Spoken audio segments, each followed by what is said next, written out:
La primera proposta és passar temps a l'aire lliure, centrant-nos no tant amb el telèfon mòbil com a vegades ens passa, sinó més en com ens estem relacionant amb els nostres fills i filles, quines necessitats tenen i, en general, com estem gaudint de l'experiència d'estar només amb ells i elles. La segona proposta fa referència a activitats com anar al teatre, anar al museu, anar a veure el mercat tradicional, que són activitats que amplien el ventall cultural dels nostres infants. Estem en un moment en què el temps d'exposició a les pantalles és molt gran i és la nostra feina com a adults exposar els nostres nens i nenes a activitats tant o més productives. Sense sortir de casa també podem passar temps de qualitat amb els nostres fills i filles. Per exemple, quan sigui possible podem sopar sense la televisió.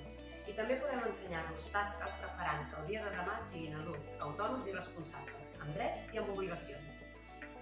I no oblidem el moment d'anar a dormir, un moment en el que ens necessiten ben presents.